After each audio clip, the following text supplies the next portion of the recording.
राष्ट्राध्यक्ष की बात कर रहे हैं, जिसके पास रहने की जगह है, महल है, मंत्रिमंडल है, सेक्रेटरिएट है, जनता भी है, लेकिन नहीं है तो अपनी धरती पर पांव रखने का अधिकार नहीं है। जी हाँ, हम भारत के हिमाचल प्रदेश के धर्मशाला में से रहकर अपनी गवर्नमेंट ऑफ एग्जाइल चलाने वाले तिब्बत के दलाई लामा की बात कर रहे हैं। तिब्बत जो उनकी जन्मभूमि, उनके पुरखों की भूमि है, जो उनके पुरखों की साधना भूमि भी रही है, वो इस समय चीन के तौर से डिस्प्यूटेड लैंड घोषित है और वो वहां जा नहीं सकते हैं। दलाई लामा दरअसल कोई एक नाम नहीं है। दलाई लामा एक उपाधि है जो कि तिब्बतन बुद्धिज्म के जो 4 स्कूल हैं उनमें जो हाईएस्ट माना जाता है, गेलून से ये उपाधि दी जाती है किसी को। और कहा जाता है कि जो दलाई लामा होते हैं वो अवलोकितेश्वर बुद्ध के अवतार होते हैं। अवलोकितेश्वर कौन है? अवलोकितेश्वर है बोधिसत्व के करुणा अवतार, तो या उसको बोधिसत्व ऑफ कंपैशन भी कहा जाता है। तो बोधिसत्व के जो अलग अलग अवतार हुए, सब में कोई एक एक प्रोफाउंड ट्रेट था, तो ये करुणा अवतार होते हैं। और ये कहा जाता है कि जब ये शरीर को छोड़ते हैं अवलोकितेश्वर, तो उसके बाद वो जल्दी ही दूसरी जगह अवतार लेते हैं और वापस जो शरीर छोड़ने के पहले वो कुछ संकेत देते हैं कि उनको कहाँ ढूंढा जा सकता है। और इसके बाद भी कुछ संकेत होते हैं, कुछ ज्योतिषीय चिन्ह होते हैं, जिनके आधार पर उनके पुरोहित और लोग जो सीनियर होते हैं वो जाके उनको आइडेंटिफाई करते हैं। जो नया पैदा हुआ बच्चा है, जो भी उनको लगता है कि उनका दलाई लामा बनेगा, उसको लेके आते हैं, ट्रेनिंग देते हैं और फिर उसको दलाई लामा बनाते हैं। तो हमारे ये जो दलाई लामा, जो 14वें दलाई लामा है, इनको 5 साल की उम्र में आइडेंटिफाई किया गया था और ले आए थे वो लोग। लासा जो राजधानी थी तिब्बत की, वहां ले आया गया था और 15 साल की उम्र में इनको एंथ्रोन किया गया, मतलब इनको गद्दी पे बिठाया गया। अब आप कहेंगे कि जब वो बुद्ध के अवतार हैं, वो एक स्पिरिचुअल फिगर है, तो वो किस गद्दी पर बैठे? तो 1643 में 1643 में जो राज्य वह राज्य करता था, जो डायनेस्टी राज्य करती थी तिब्बत में, उन्होंने कहा कि अब से हमारा लेन इसमें खत्म और दलाई लामा जो हमारे स्पिरिचुअल हेड हैं वही हमारे हेड होंगे, हमारे कंट्री के भी हेड होंगे। उन्होंने शायद ये भी सोचा होगा कि अगर एक स्पिरिचुअल आदमी देश को संभालेगा, समाज को संभालेगा, तो उसमें कुछ ज़्यादा ही अच्छा होगा। तो इस तरीके से हमारे दलाई लामा यहाँ आ गए। तब तक चीन जो था वो डिसाइड कर चुका था तिब्बत को ग्रैब करने के लिए, या आप कह सकते हो तिब्बत में उसने अपना अधिकार घोषित कर दिया था। अब इसके क्या जियोपॉलिटिकल कारण थे, वो तो एक बड़ा लंबा चौड़ा विषय अलग है। आज हम दलाई लामा की बात कर रहे हैं। तो ऐसा था कि बहुत समय से जो चाइना में मिंग और डिफरेंट डायनेस्टीज थी, जब वो मजबूत होती थी तो नेचुरली आसपास फैलती थी, तिब्बत तक भी आ जाती थी, और तिब्बत वाले जब वो कमजोर पड़ती थी उनको मारकर भगा देते थे। तो यही चलता रहता था। तिब्बत वाले मानते थे मूलतः हम यहाँ रहने वाले हैं, ये जगह हमारी है। चाइना कहता है कि बहुत दफा हमारी डायनेस्टीज ने राज्य किया है, ये जगह हमारी है। ऐसा कुछ झगड़ा चलता था। तो ये जो हमारे दलाई लामा साहब जो थे, जब वहाँ बैठे थे अपनी लासा में बैठ के अपनी जनता की देखभाल कर रहे थे, उसके पहले ही चीन ने वहाँ पर कुछ न कुछ डिस्प्यूट करना शुरू कर दिया था और अपने सैनिक भेजने शुरू कर दिए थे।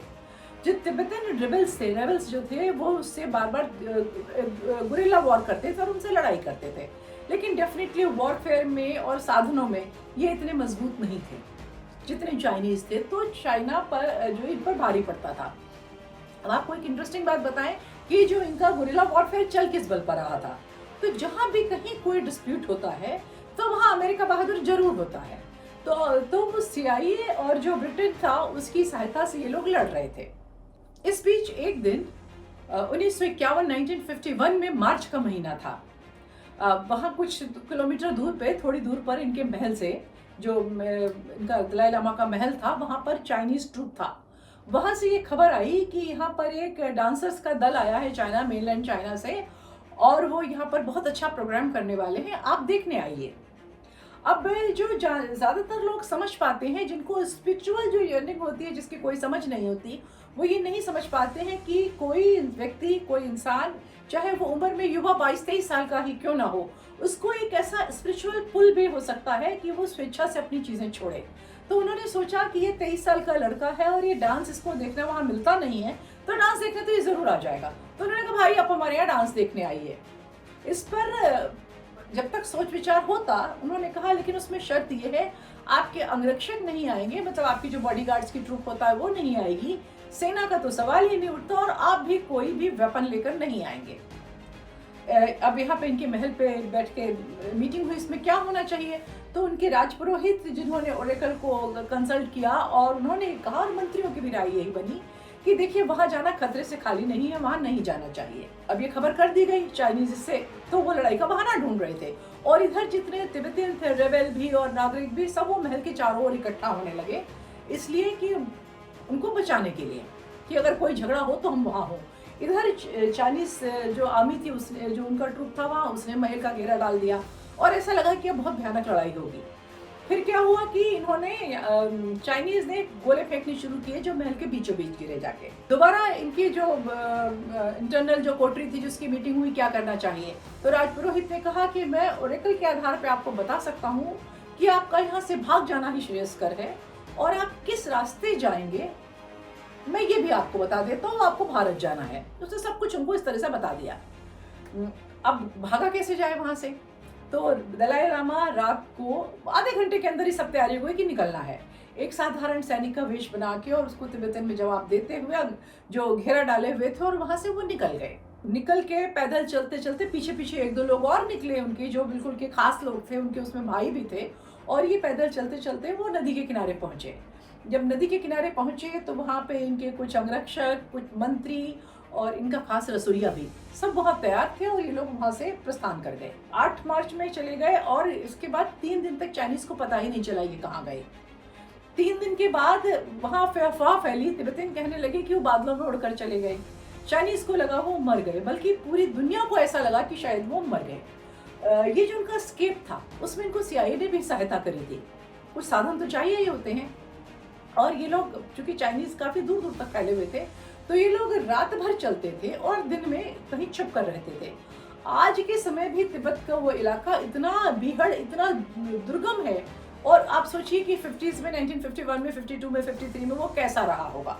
तो लेकिन ये चले, रात पे रुकते कहाँ थे, तो कुछ इनकी बुद्धिस्ट मॉनेस्ट्रीज थी, वहाँ छुप कर रहते थे, और एक जो खमेर कबीला था उसके साथ वो छुप कर रहते थे। खैर चलते चलते रास्ते में ब्रह्मपुत्र नदी आई।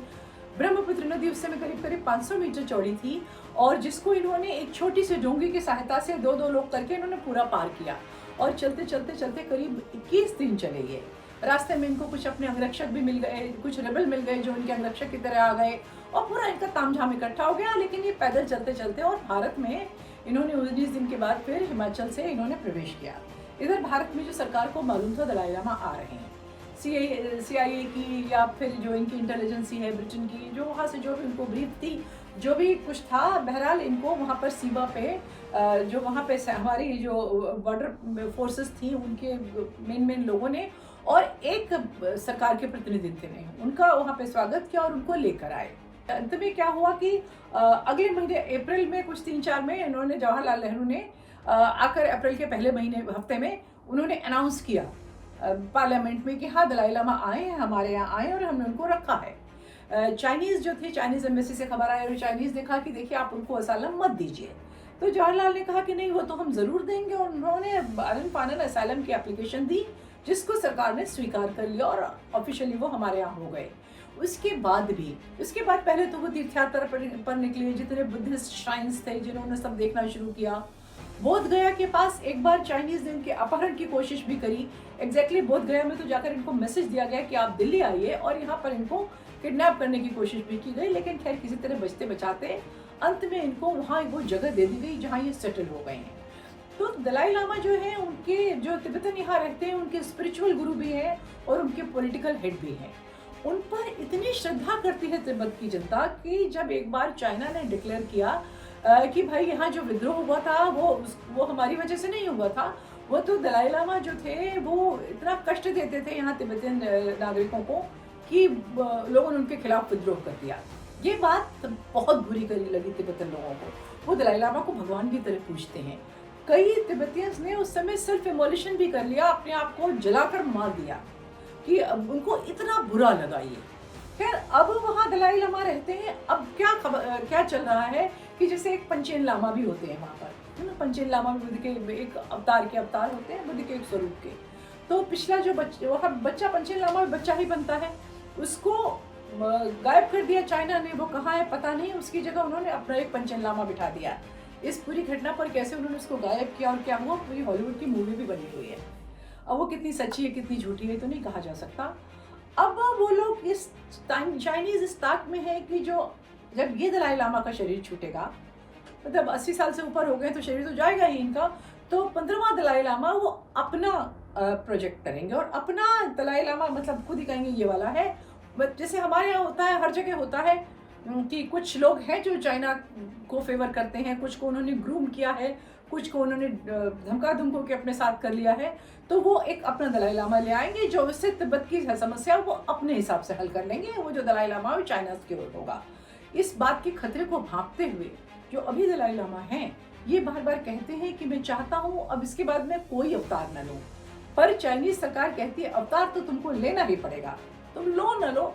अब ये सारा इस पर डिपेंड करता है कि अपने मृत्यु के पहले ये क्या कहकर जाते हैं। अगर ये स्पष्ट एक स्टेटमेंट देकर जाते हैं कि मैं अब अवतार नहीं लूंगा, तो शायद चाइना की मंशा सफल ना हो सके। इसमें कुछ चीजें ऐसी हैं जो कि बहुत ओपनली नहीं बोली जा सकती हैं क्योंकि बहुत हेविली पॉलिटिकल बातें हैं, लेकिन संक्षेप में ये दलाई लामा की कहानी है, ये इन वाले दलाई लामा की भी कहानी है। आज के इस एपिसोड में इतना ही। इसके बाद आगे हम फिर कभी किसी और विषय पे बात करेंगे। तब तक के लिए नमस्कार।